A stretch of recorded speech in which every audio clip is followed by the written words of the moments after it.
was coming upstairs and a whole female was behind him following him upstairs.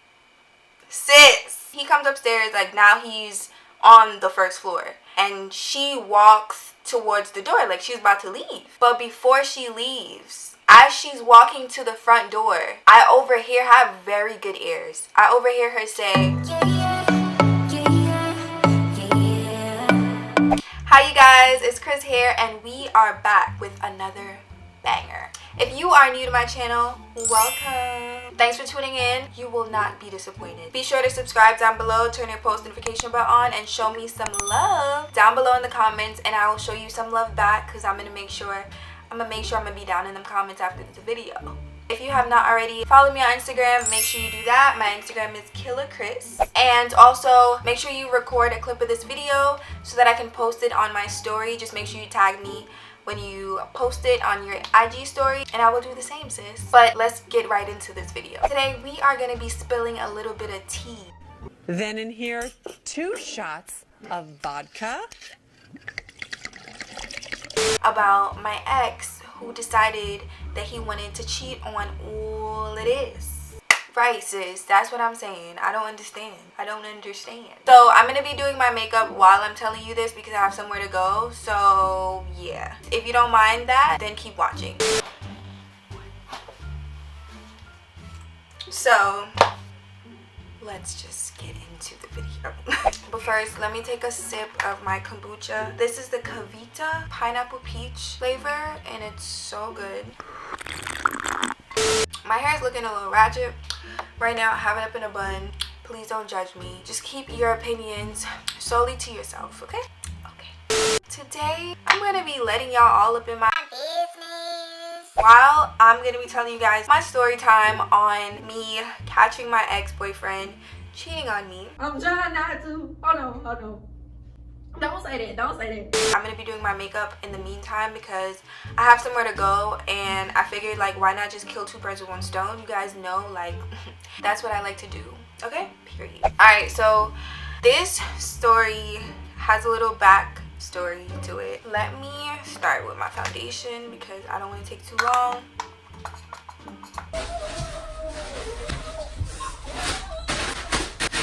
Okay. It smells like maple syrup. Alright, let's start. So, my boyfriend at the time, we are gonna call him...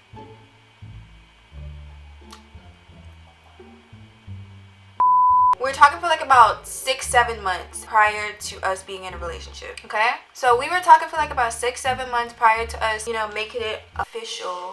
And at the time, what I was like, probably like 19, 20, going to college. We were both in school. We both went to the same school. And this was like his senior year, and this was like my junior year. While we were in school, obviously, like we were together, but we weren't like really officially together. It was just kind of like one of those, like, you know, everybody kind of knows that I mess with you, but like we're not official yet. Like, you know, like we're not boyfriend and girlfriend, but we are talking, and we are exclusively talking. Like everybody knows, like, that's me, and he's probably telling people like that's me. Okay, we pretty much were messing with each other, and I thought everything was good. Like when he had graduated, like, I want to say he asked me to be his girlfriend like a few weeks before he like graduated from our school. Remind you, like, I'm going back to school that following year, so I just didn't know how it was going to work out because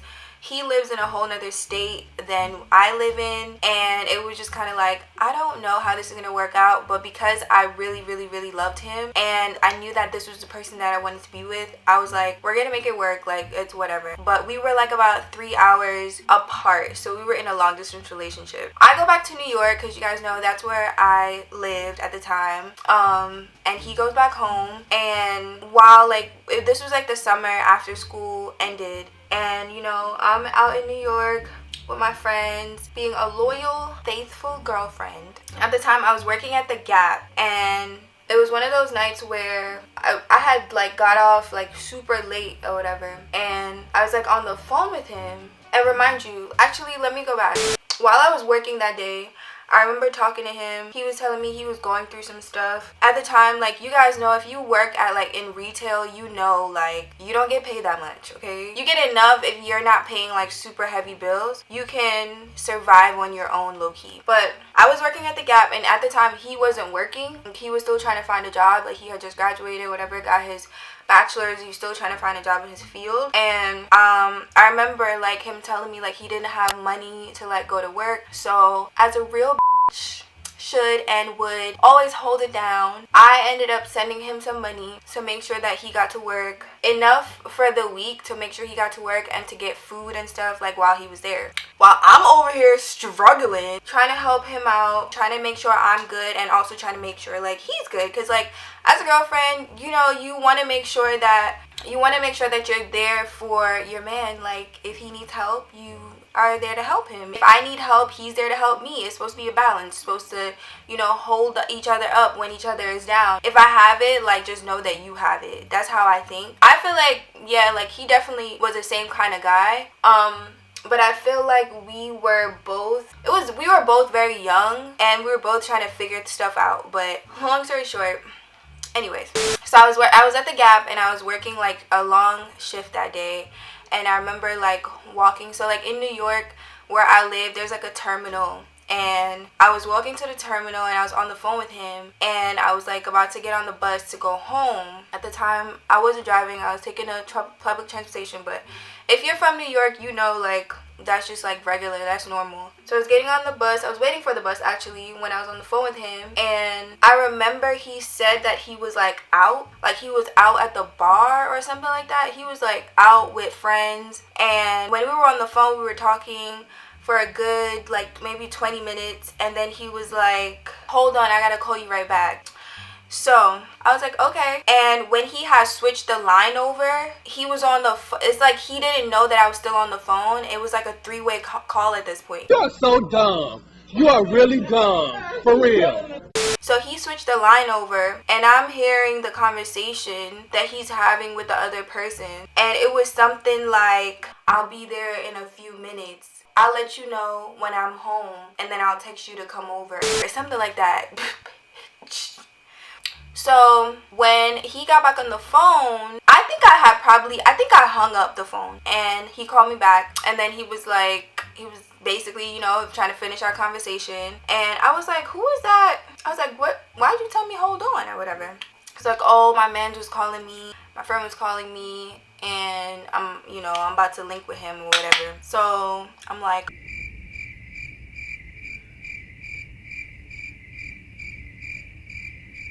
okay.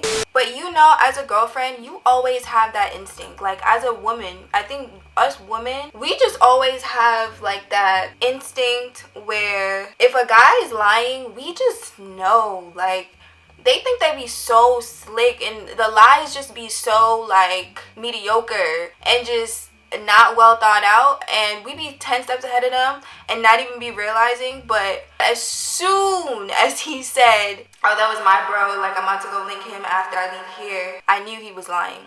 Before that, I had already booked a bus ticket to go and see him. So, like, when I was at work, I feel like I'm all over the place with this story. I'm so sorry. But when I was at work that day, I remember when I was talking to him, I was telling him, like, I really miss him or whatever. Like, I really want to see him. And he was like, come see me. Like, I miss you too. And I knew at the time he wasn't able to really, like, he didn't really have the money to really, like, you know, come to New York and whatever. So I was like, you know what? I'm just going to take the trip and go see him. So that's what I did. But before all of that, that's when we had the conversation, and then I, like, realized he was, you know, on the phone with another girl. So I was like, okay. But I had already booked the bus ticket, so I left it. Like, I still was like, I'm going. Now I'm really going, because now I want to see what the is going on. What's the tea, sis? What's really tea, sis? You out here playing me with another female? With other females? Because we don't know if it's more than one. We just know that you are lying. But I didn't even get a chance to say this part. When he was on the phone, when I was, like, accidentally on three-way, I didn't hear a female's voice. So that's the only thing that was kind of making me like, okay, maybe he's telling the truth. but I didn't hear a female's voice, so I was just like, okay. So I just let it be. The next day, I had a bus, and my bus left, I think, at like 10 o'clock in the morning. I was scheduled to get there at, what was it? I think it was like 1 o'clock. I didn't tell him. This was my first time ever, like, really even going to see him. So I was a little nervous, but I remember getting on the bus, and this is why God and I's relationship, I always say, like, if you really want something, ask God for it, because he will grant it to you. He will serve it up to you on a silver platter. Maybe not at the moment, maybe down the line, you never know, but he will give you what you asked for. So I remember I was on the bus, right, and I think I was editing a video, and I just stopped editing, and I was probably at this point like maybe about 20, 25, 30 minutes away from the bus station of where, like, you know, I get off the bus or whatever. So I get off, where am I? That you do. What? Okay. So I get off the bus. Wait, no, backtrack. What? No.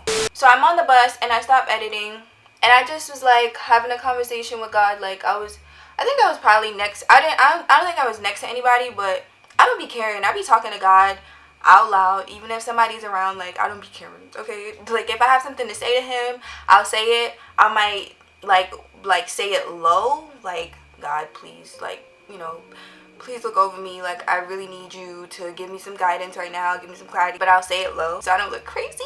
But I don't be caring. Like, if I need him, I seek him immediately, okay? So I'm on the bus, and I remember asking God, like, God, I'm going to go see my boyfriend, and something in my gut, like, just was telling me, like I'm about to walk into something that I don't want to see, but I need to see. And so I'm talking to God, and I'm asking God, like, you know, God, please, this was the one thing I asked God for. I was like, God, please, can you give me some clarity? That's all I want. Like, I feel like things have been going really, really well, and it's just something, I feel like it's just not, he's not really living up to what he's telling me he's living up to. Like, he's not really being integral. Is that the word? He's not really the man. Or I was like, please show me clarity. Like, if he is the man that he says he is, when I get there, I'm not gonna see anything that I shouldn't be seeing. And I said, God, if there's something that I need to see, please show me. Be careful what you ask for. Guys, so I just blended all that out because, listen, honey, I would have been doing that and it would have just taken too long. So I was just like, you know what, let me just blend it out real quick and then continue my story. So I got off the bus and I ordered my Uber. So I'm sitting there waiting for the Uber. The Uber finally comes, and it's this girl, this really sweet girl. We were in the car talking about some stuff, and she was like, so, like, what are you visiting here for? You know, like, do you have family out here? Are you visiting family? So I was like, no, I'm visiting my boyfriend. She was like, does he know you're coming? I was like, no, he doesn't know I'm coming. I'm surprising him. She was like, sis, are you sure you want to do that? It's like, these dudes around here, you don't want to pop up and see something you don't want to see. They ain't no good. But my dumb ass, like... My dumb ass is like, no, like, he's, you know, I know he's a good guy. Like, we go to school together, you know, like, I know he's a good guy. She was like, so as she's driving me there, I'm like, damn, this is like the hood. I'm in the ghetto. Ra-ta-ta-ta. Ra-ta-ta-ta. Okay, like, this is a different type of hood. Like, I live in the hood in New York, but the hood in New York is a little bit like, you know what I'm saying, it's not like the projects. It's like, well, we have projects, but it's not as bad as the hood where he was at. Let's just say that, okay? Me walking them streets, I definitely need a knife, some mace, some pepper spray. I need a gun. If I couldn't get my hands on one, I probably should have one. Like, type, it was, let's just say it was the ghetto.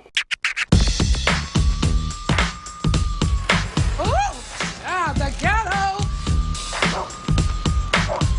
The ghetto. It was the ghetto. I was like, no, I have a good guy. He's not gonna do anything. You know what I'm saying?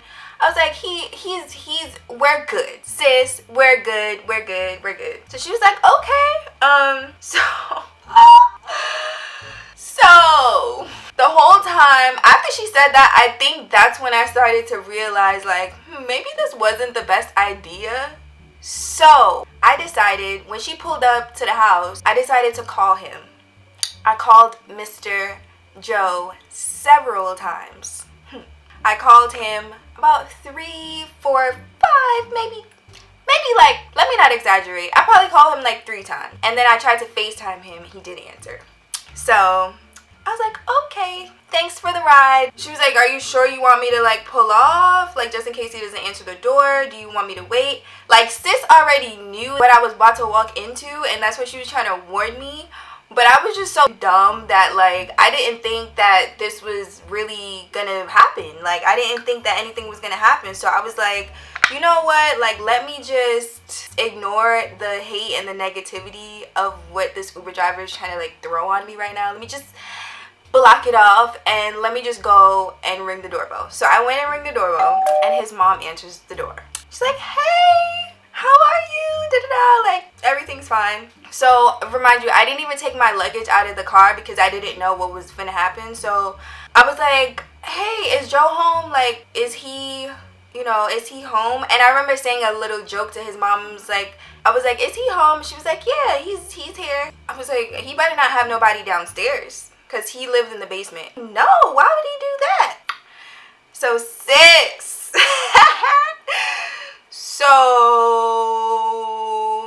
So I went back to the car, to the Uber, and I got my luggage, and I was like, thanks, girl. Like, everything's fine, Everything's fine. Everything's good. His mom just answered the door. Like, he's home. Everything's fine.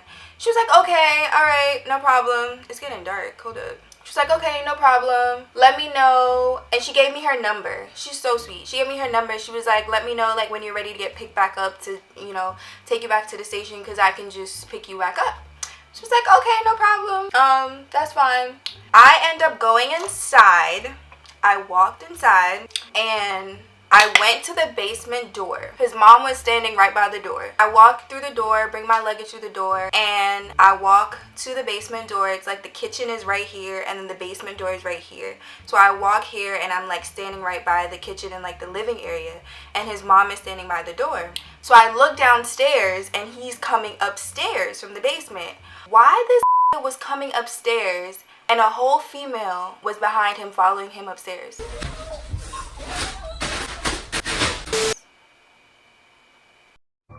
Cut the cameras. Dead ass. Sis, he comes upstairs, like, now he's on the first floor, and she walks towards the door like she's about to leave. But before she leaves, as she's walking to the front door, I overhear her have very good ears. I overhear her say, that's crazy, because we was just last night. Sis, when I tell you what she said hit me like a bullet to my ear. I don't even think it really registered until I looked at him, and I was like, oh, so y'all was just last night. He was like, what are you talking about? I said, that's what she just said when she walked out the door. She didn't say that. Why would she say that? She was just here doing my hair. First of all, Joe has dreads, okay? And I know when your dreads are done. I know when your dreads are in tip-top shape. I know when they're shaped up. I know when they're done and when they're not done, and they looking raggedy and nasty. And they was looking raggedy and nasty and crusty and musty. And I was like, why are you lying right now? She was here doing your hair? Oh, what was she doing? Your pubic hair? Like, what the fuck? What was she really doing? She wouldn't have said what she said. Let me get myself together.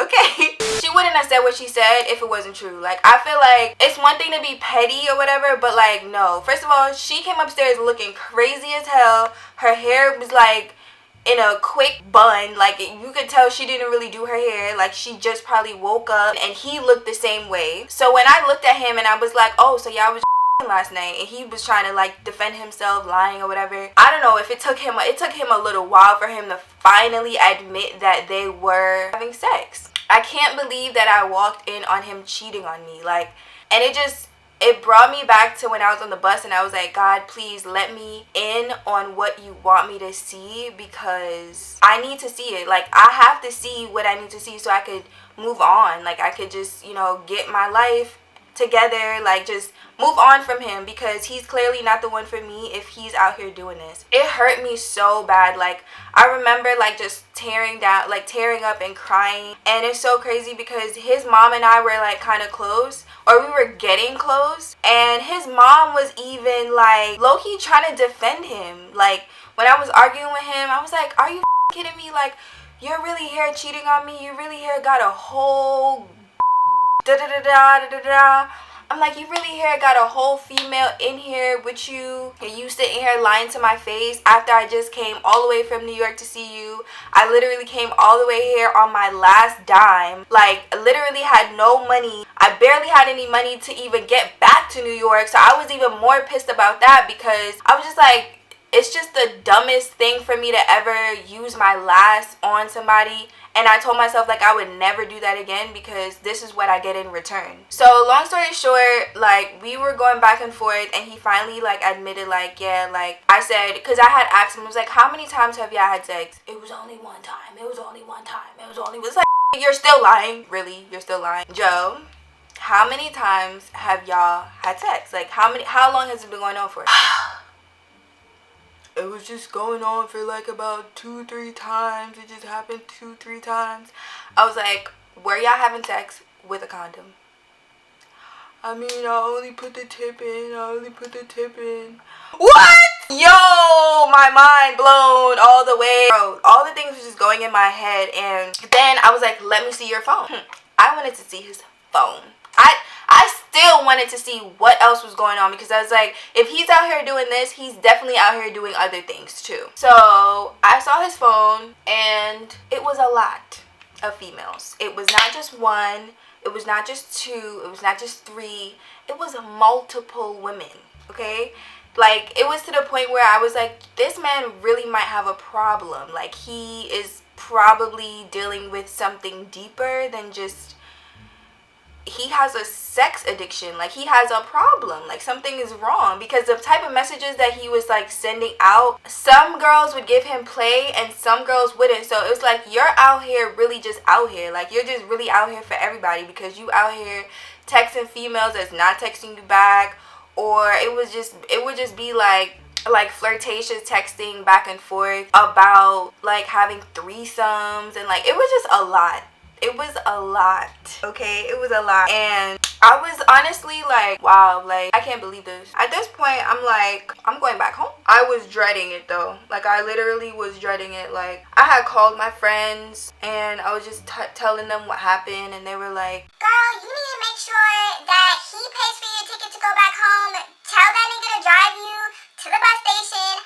Get him, da-da-da-da. And in my mind, I wasn't even thinking about all of that, but for real, I should have been, because I was broke. Like, I didn't have any money. I didn't have any money to get back home, and I was just so like, I'm not staying here with you. Like, what? I would never do that again. If I'm not married to you, if I'm not in that type of level of commitment with you, I'm not doing that again. I would never do that again. And thinking about it in retrospect, I'm just like, yo, I put myself in such a I feel like Kim Kardashian, I put myself in such a bad situation. You know how I feel. Why would you say that?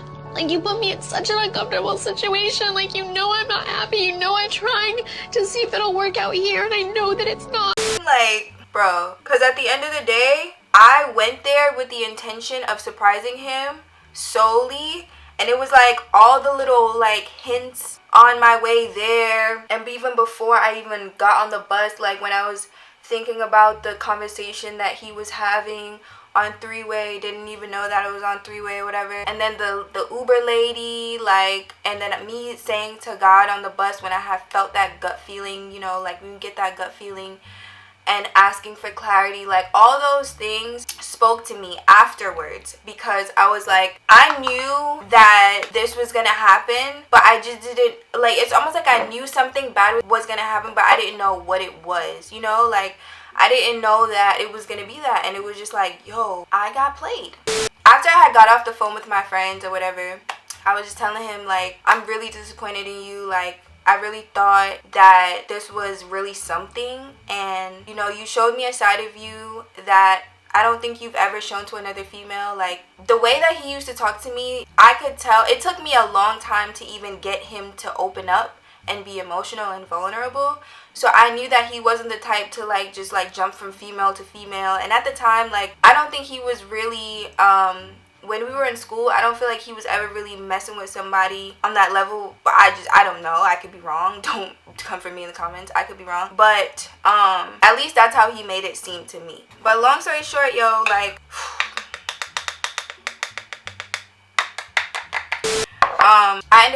he ended up taking me to the bus station and getting my ticket. And remind you, at the time, he didn't have no money. So he had to like go get money from like his brother or whatever.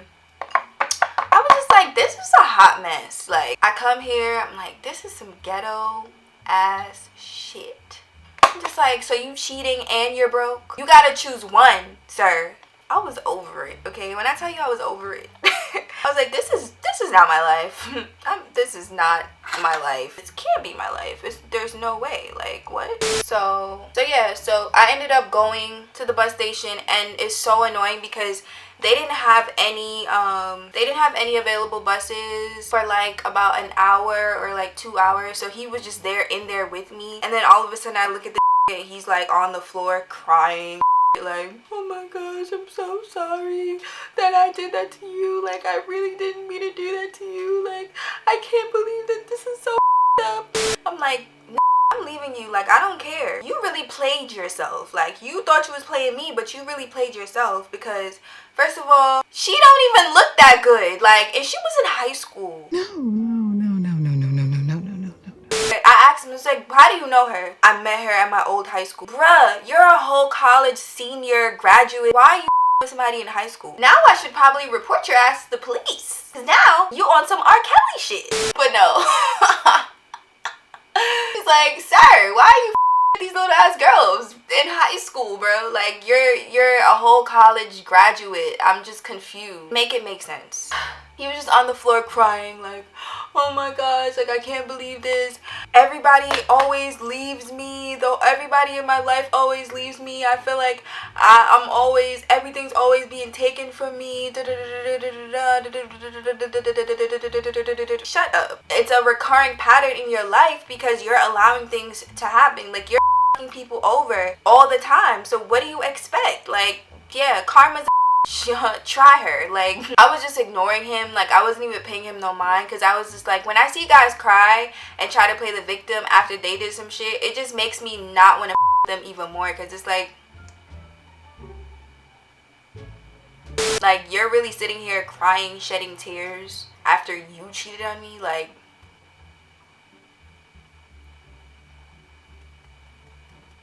make it make sense. While I'm at the bus station, I just remember, like, we were kind of getting into like arguments and stuff, little arguments back and forth, because I was just so pissed at what just happened and so disappointed that, like, I was just saying little things like I can't believe you, like ew, like I'm disgusted, da, da, da, da, da. And he was basically trying to like confess everything to me, but it was like, boo, you're just sorry now because you got caught. Please cut it out. Stop. Like, when I tell you, I was disgusted, and I think he was disgusted of himself because he saw how disgusted I was of him. You're just doing all of that now because you got caught and you're mad that I'm leaving that ass, and now, like, you don't know what to do. I'm about to put my lashes on. So pretty much we were like at the bus station for like an hour and a half, and I was just like, yo, like, you might really have a problem. Just telling him, like, he might really have a problem. Like, you really need to figure out your life because you have somebody that is willing, you had somebody that was willing to help you and to get through all of these difficult times that you were going through by your side, and you decide to really F them over.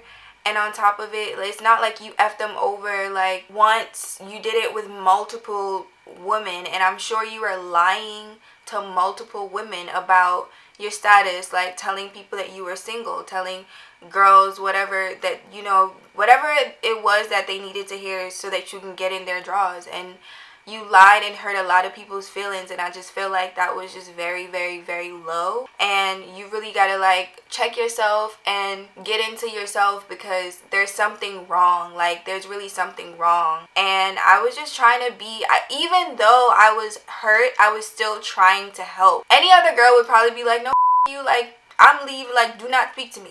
But I was really trying to like figure out why. I don't know if this is like a Scorpio thing, but I was literally trying to like still low-key be there for him. Like, it was just dumb. I mean, not dumb, but I know a lot of people would probably be like, girl, why would you still stay there and try to give him advice? But that was somebody I considered a friend before anything. So it was just kind of like, yo, like, you really need to check yourself. Like, you really need to get in tune with who you are, because who you say you are versus what you're doing is not, it's not adding up, sis. Like, something is off. I was just still trying to do that, and then I ended up, you know, getting on the bus and going back to New York. And I remember getting to New York and I called my boyfriend's girlfriend at the time, because we were pretty close, and I called her and like told her what happened, and she was just like, it's okay, like, don't worry, like, it's fine, you're gonna be okay, just go home. And I remember going to Times Square, and it was like a Star, but I was so hungry because, remind you, I went there 3 hours away, and then I came back 3 hours after, probably 5 hours after, because I had to wait all that time at the bus station. So when I got back to New York, it was like dark. I just remember the whole ride back, it was like a hole in my stomach, like a hole in my chest, that I could not understand. Like, why me? Like, why me? Like, I did everything that I would have wanted someone to do for me. Like, I went above and beyond. Like, I was always there for him. I was always, you know what I'm saying? Like, I was always there for him. I felt like I was a very good girlfriend to him. I was a very good person to him. And I just kept, like, I remember after the whole thing, I just kept blaming myself. Like, maybe I could have did this differently, or maybe I could have did, you know, something differently. Like, maybe it's me. And I was blaming myself about the whole thing. And I remember talking to her. I went to Starbucks, and I remember just going in the bathroom and just crying. And that was like the first time that day that I really got to cry. Like, I just cried for like 5 minutes in the bathroom, and I had to just get it all out because I was hurting inside. It was a feeling that I had never experienced before, because it was like I really let this guy like in, you know, like I really let him in. Like, he was in. He had all the power to f it up. You know when they say, when you give people the power, when you trust people, you give people the power to f you over. When you trust people, you give people the power to hurt you. That's the quote. So when I had got back to New York, like I said, I had cried, and I got it all out in Starbucks on Times Square. And I remember going back home, getting on the train, having all my luggage and everything. And at the time, I honestly think I told my mom that I was like going to my friend's house. I think I told my mom I was going to my friend's house. And then when I got back home, she was like, what happened? Like, I thought you were going to your friend's house. And I was just like, yeah, she got on my nerves, and I just left. Sorry, Mom. When I tell you that I was so hurt, like, I was hurt for days, on weeks, on months, on... It took me so long to really get over that. Like, it took me a very long time to get over that. And we ended up, you know, having a conversation months later. And I feel like he started to, like, change for the better as a person. But just in hindsight, just looking back at the situation, I was just like, I'll never talk to you again. But that didn't happen. But yeah, so that is my story on the time I walked in on my boyfriend cheating on me. What I wanted to say though, what I want my girls out here that are watching this video to take from this scenario, and I know you've probably heard it before, but I'm here to tell you about it again. Never blame yourself when a man decides to walk out on you. Never blame yourself when a man decides to willingly cheat on you. Never blame yourself if a man decides that he wants to leave his family, his kids, to go with somebody for a night or a year, okay, because these be married in whole marriages, having whole affairs. Never blame yourself. It's not your fault. And I really had to learn that, because as women we tend to think that it is our fault. Like, maybe we could have been better, maybe we could have did more, maybe we could have, you know, talked more, or maybe we could have, I don't know. It's not your fault. It's never your fault. We tend to take the blame for a lot of this stuff, and we really shouldn't, because at the end of the day, that man has a mind of his own, and he's grown, and he makes his own decisions in life, and no one is putting a bullet to his head to cheat on you. So if he decides that that's how he wants to deal with his issues in the relationship with you, that's a decision that he made, not a decision that he made that you should take the blame for. No, it's never the case. And I had to get that through my head, because I was like that, and I was blaming myself, like, well, you know, like, maybe I could have been prettier, maybe I could have done, like, been smarter, maybe I could have related to him more. Like, no, sis, no. Maybe he could have kept his pants. How about that? But it's never your fault, ladies. Like, never blame yourself. Never blame yourself. I just wanted to put on some highlight real quick, because I feel like my face just wasn't looking that good. Sometimes highlight like really brings everything together. Alright, you guys, thank you so much for watching my video. Don't forget to show me some love down below, and subscribe to my channel to see my face more often. And if you like these type of story time videos where I tell you all about my life and my struggles and things that I went through, so y'all can get in on my little, you know, on my life, let me know down in the comments below. And like this video, give this video a big thumbs up. That is pretty much it. That is a story. I know, like, my ex probably is gonna be watching this. This is not to badger you. You have, you know, evolved as a person. So yeah, thank you again for watching my video, and I'll see you guys in my next one. Bye, guys.